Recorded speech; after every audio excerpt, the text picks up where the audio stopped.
When Horace Greeley said, "Go west, young man," the West he was referring to was wild and untamed and held a fascination for the adventurous soul. There's another legendary West that remains untamed and appeals to the adventurous soul. And the one I'm referring to is known the world over for a breezy, witty kind of sexuality that is her own unique invention. Ladies and gentlemen, the one and never lonely Miss Mae West. Good evening. How do you do? May I call you Mae? No, of course. Okay. Mae, one of the first things everybody worried about when you went into movies, of course, was how can they put Mae West on the screen? Did you worry about censorship? Oh, not exactly. It was my suggestion that they read the script before I shoot the scene. So And that's then- what they did. And then if they wanted something out, would you talk to them about it or argue Well, with I'd them? take it out, put something else in. Yeah. Sometimes I put extra things in that I knew they were going to take out just to make them happy, you know. One of your co-stars was a man you sort of discovered by looking out a window. Oh, I was in the office at Paramount, and they gave me a large book with a lot of photographs of different leading men. Mm-hmm. And I was sitting at a table or a desk right near the window and the door. And after I looked at a few, I kind of glanced out the window and I see this good-looking guy walk across the street. So I said, this is about the best-looking thing in Hollywood. Who is he? So they looked and they said, oh, that's Cary Grant. We haven't used him in a picture as yet, but we made tests of him with some of the starlets. I said, well, if this guy can talk, I'll take him. So they called him in, and we met, and he said, how'd you do? And I said, okay. And they said, what part? I said, the lead, of course. So he got the lead. All you had to hear was, how do you do? Yeah, the voice. Have you been friends ever since? Oh, yes. In fact, I had him twice. I liked him so well. I had him twice. I had him in pictures, you another mean? picture. Yeah, oh, yes. Yeah. I have to watch you because almost everything you say seems to have at least 3 meanings. That's my mind. When you made My Little Chickadee with W.C. Fields, he was quoted as saying, somebody stole the cork out of my lunch. Was his drinking a problem? No, I heard about him, and I had a clause put in my contract that if he stopped drinking or so, to take him off the set. And what happened? Well, he was fine for about 3 weeks until we had a scene we were shooting with a lot of extras, you know, and he was on there shooting early in the morning, and I come in around 1 o'clock.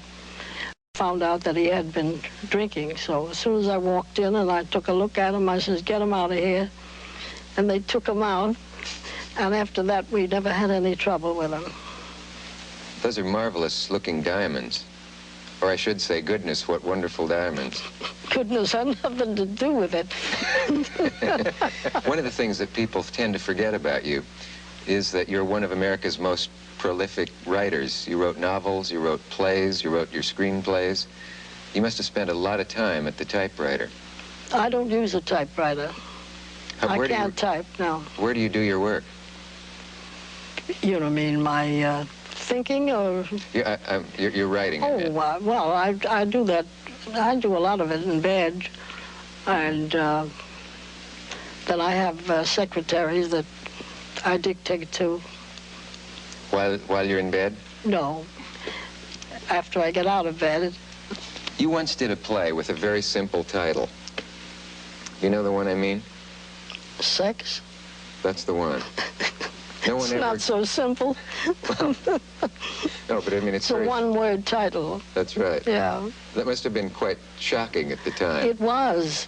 Some of the newspapers wouldn't accept the ad. They put in Mae West in that Satan play.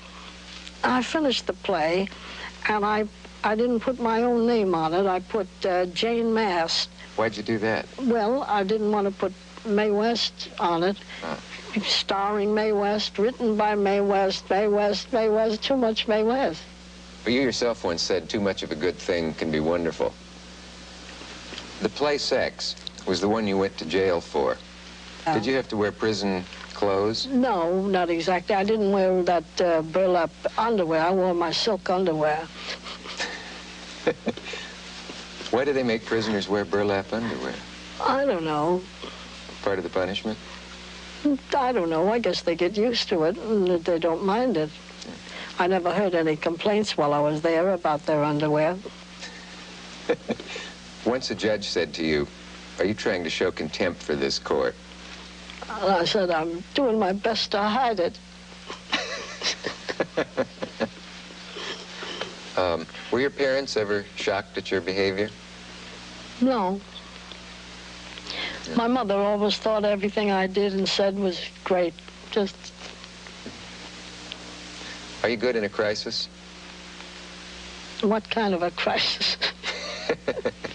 Any kind. I was thinking of in your book when you mentioned that you've always been good under pressure, except when your mother died. Oh, yeah. Well, that was the worst tragedy of my life. I don't ever expect anything to equal that. Was your mother that much closer to you than your father? Oh, yeah. Yeah. My mother. A wonderful woman. What pulled you out of that depression? Well, it took time. It took me about 3 years. Did you think of quitting the business? Was it hard to perform? No, I went on because I knew she wanted me to, you know. Did she live to see your great success? Well, she didn't live to see me in pictures. But she always knew that I would be, you know. Yeah. At age 15, you wrote a poem that wasn't typical for a 15-year-old. It was called Cave Girl. Can you recall it? Yeah. I got my smile from the sunshine. I got my tears from the rain. I learned to dance when I saw a tiger prance, and a peacock taught me to be vain. A little owl in a tree so high, he taught me how to wink my eye. I learned to bill and coo from a turtle dove, and a grizzly bear taught me how to hug. But the guy that lived 2 caves from me, he taught me how to love. One of my favorite lines from your films is when someone says to you, "There are 10 men waiting for you at your apartment." Do you remember what you answered? Oh, yeah. Well, I'm a little tired tonight. One of those guys will have to go.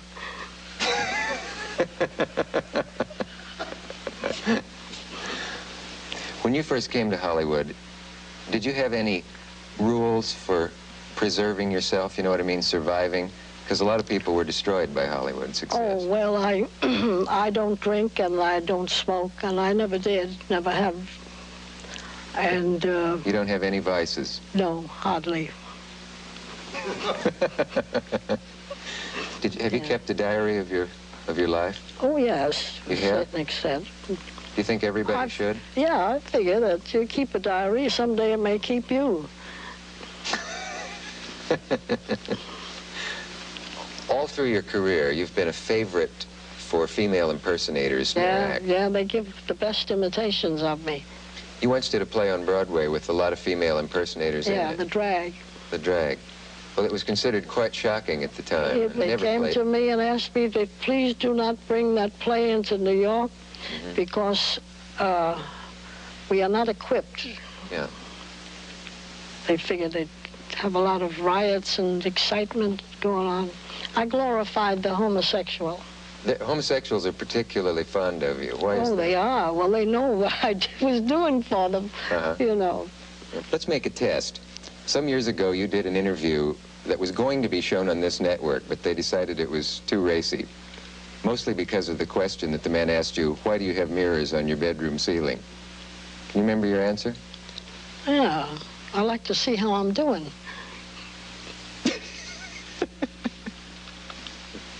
Well, if you heard it, things have changed. May I make a deal with you? If we can scare up a few props and put up a little set of some sort, would you evoke some of the magic of the legendary, famous on 2 continents, notorious Diamond Lil? Will they allow it? We'll take a chance. Oh. Okay.